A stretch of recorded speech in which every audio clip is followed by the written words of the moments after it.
You ever have a moment when everyone laughs at you, but you just know you're the one who's going to have the last laugh? That's exactly what happened to me the day I bought a $5 shack by the lake. Now, when I say shack, I don't mean a cute little cabin with charm and character. No, this thing looked like it was one strong breeze away from collapsing. The roof sagged like it was tired of being a roof, the windows were cracked, and the front door hung crooked on one hinge. It smelled like old fish, mildew, and regret. Even the raccoons living under the porch looked embarrassed to be there. The real estate agent tried to convince me to look elsewhere. It's really just land value, she said, wrinkling her nose. But when I looked out past the rotted deck, I saw the calm shimmer of the lake, sunlight dancing on the water, birds gliding low, and a peaceful silence you couldn't buy anywhere else. That's when it hit me. This was more than just a shack. It was potential. When I signed the paperwork, the agent chuckled and said, "Well, good luck."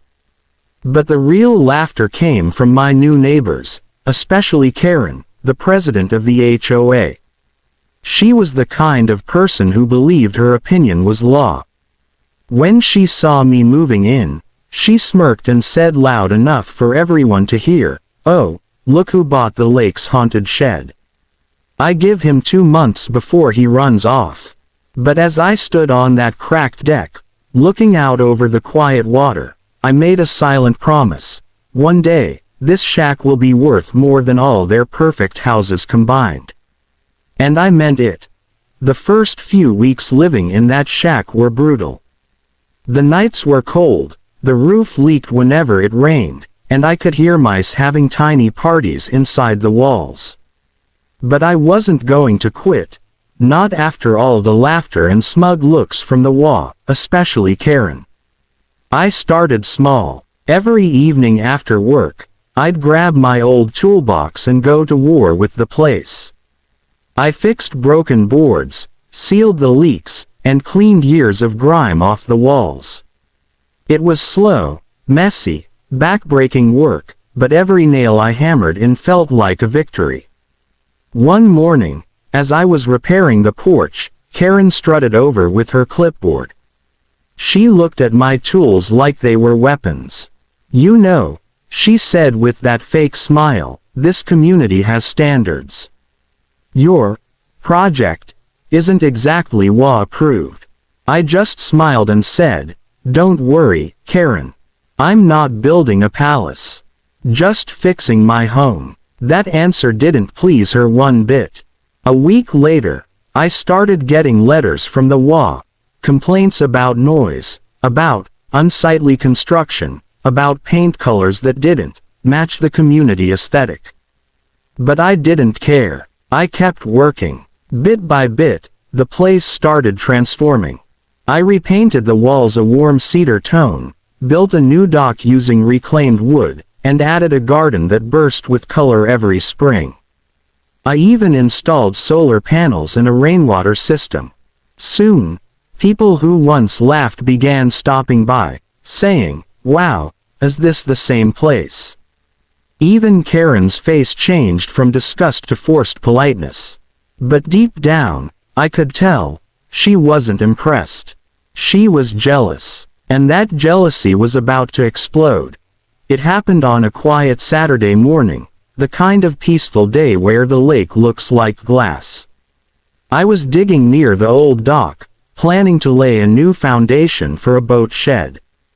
The shovel hit something solid, a dull clunk that echoed under the soil. At first, I thought it was just a rock. But when I dug deeper, I saw the corner of a metal box, rusted and green with age. My heart started pounding. It looked ancient, maybe even forgotten for decades. I pulled it out, brushed off the dirt, and pried it open. Inside, wrapped in a rotting leather binder, were old property deeds, lake rights documents, and mineral ownership records, all dating back to the 1940s. As I read through them, I realized something incredible. My little shack wasn't just sitting by the lake. It was on the original property that granted ownership and water access to the entire lake itself. The old deed clearly stated that whoever owned this land held the exclusive and perpetual rights to the surrounding lake area. That meant the HOA, the same people who'd been charging homeowners annual lake maintenance fees, didn't legally own the lake at all. When I told Karen, she went pale. "That's impossible," she snapped. But I had proof. Notarized documents, official stamps, everything.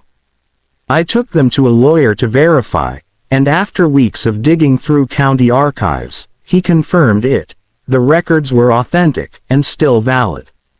I couldn't believe it. The property everyone mocked me for buying turned out to be the key to the entire community's lake access. And from that day on, the HOA's laughter stopped. Because now, they needed me. You'd think that after learning I owned the lake rights, the HOA would accept the truth and move on. But nope. That's when the real war began. At first, it was little things. I started getting constant violation notices in the mail. Apparently, my fence was too rustic, my garden too wild, and my dock unapproved. Karen even accused me of having the wrong color mailbox. It was ridiculous. Then, one afternoon, I caught Karen sneaking onto my property, snapping photos of my home with her phone. When I confronted her, she said, "I'm gathering evidence for the board. You'll regret this little stunt you're pulling." That's when I knew. She wasn't just angry, she was desperate. A few weeks later, I received an official letter from the HOA's attorney. They were claiming my ownership of the lake was invalid and that they were asserting control over the property for community purposes. In other words, they were trying to steal it. My lawyer and I went straight to court. During the hearing, Karen showed up dressed like she was testifying in a soap opera, dramatic scarf, crocodile tears, the whole act. She argued that the HOA had maintained the lake for years and therefore owned it by right. But the judge wasn't buying it. We presented the historical documents, the notarized deeds, and the county's confirmation that my claim was 100% legal. Karen's face turned red as the judge slammed down the gavel and ruled in my favor. The HOA lost everything: their case, their control, and even their reputation. And the final blow: the court ordered them to refund every homeowner for the illegal lake fees they had collected for years. Karen's empire had fallen, and it was glorious.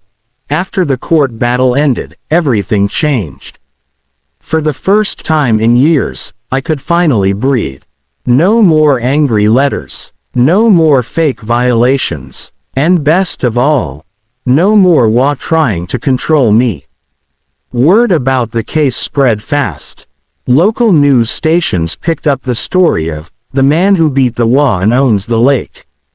Reporters came to film my house, and suddenly, my once forgotten shack became famous. People drove by just to catch a glimpse of the $5 lake house. Not long after, a real estate developer reached out. They said, "Your story is incredible. We want to feature your home in a renovation show." I agreed, and within months, professionals came in to help me upgrade everything. We restored the exterior with polished cedar, added a guest house, and built a stunning boathouse that reflected perfectly on the water. When it was finally done, an appraiser came by, and when he told me the number, I almost dropped my coffee. My $5 shack was now worth $5 million. Every evening, I sit on my deck, watching the sun set over the calm lake that's legally mine. The same lake Karen once said I'd ruin, now the most valuable view in the county. And the irony: the HOA, or what's left of it, still has to pay me a small access fee whenever they hold community events by the water. Sometimes I see Karen walking her dog past my property, pretending not to look. I just smile and wave. From a broken-down shack everyone laughed at, to a $5 million dream home everyone wants, I didn't just rebuild a house. I built karma's favorite story.